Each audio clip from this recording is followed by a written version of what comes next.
President Trump flexing his muscles after delegations from Iran and the United States sat down for pretty high-stakes talks in Oman yesterday. Joining me now is Iran program research analyst, Foundation for Defense of Democracies, Janatan Sayeh. So reports are that, Iran refused to kind of budge on their nuclear enrichment program. But the foreign minister is saying that they're ready to make a reassuring deal, whatever that is. Is this kind of like, let's just keep moving the ball a little bit forward while we waste time and try to get our nuclear reactors back online or our program enrichment? Or is this just kind of like diplomacy as it would normally go? This is certainly not regular diplomacy. This has been Tehran's strategy for years. In every negotiation wave, they seek to stall, they drag out negotiations as much as they can. And the aim there is to, one, deter a potential attack from Washington, and also to demoralize protesters inside. So the same protesters that are the Middle East's largest anti-Islamist movement were the same ones that actually responded to President Trump's tweets, calling on them to come out and rise up against the regime. So the idea here is to demoralize them by saying we're negotiating with the same United States that actually encouraged you to come out.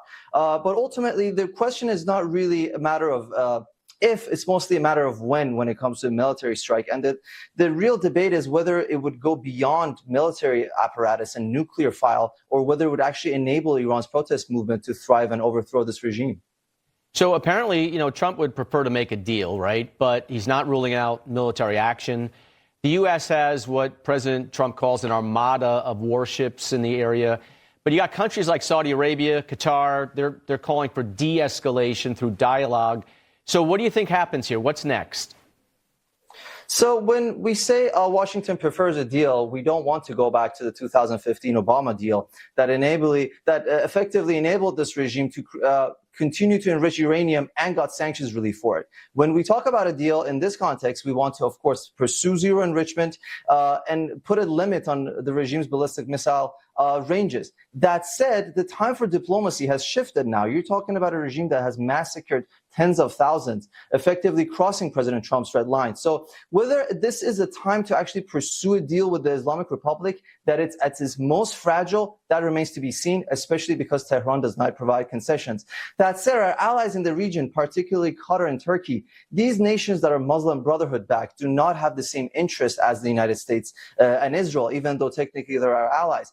But it remains to be seen whether Washington would actually listen to these states, or whether we're going to prioritize our own national interest when it comes to dealing with the Islamic Republic that continues to be the ¡1 state sponsor of terrorism, and they sought to assassinate the president more than once. So the U.S. is announcing new sanctions. You mentioned sanctions earlier, but we've got new ones on Iranian entities, ships, and individuals.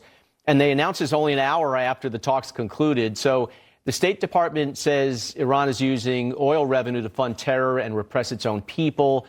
Let me ask you, is turning the screws during these negotiations an effective tactic? Is that what they should be doing?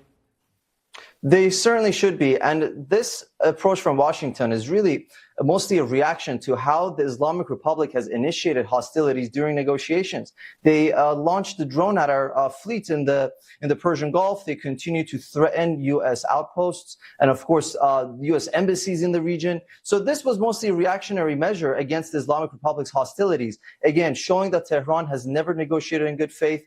And, of course, you're talking about a regime has different pillars, and the main one being the Islamic Revolutionary Guard Corps, the IRGC, has always opposed negotiations to begin with. So this contradictory messaging from Tehran only signals one thing, that they have mistrust against the United States, and they don't really plan on curbing their nuclear program. They might want to delay it to perhaps get sanctions relief and, get more, resolve the unrest internally. But again, we have never gotten behavior change from the Islamic Republic.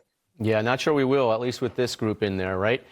Jonathan, always good to see you. Thanks again. Thank you for having me.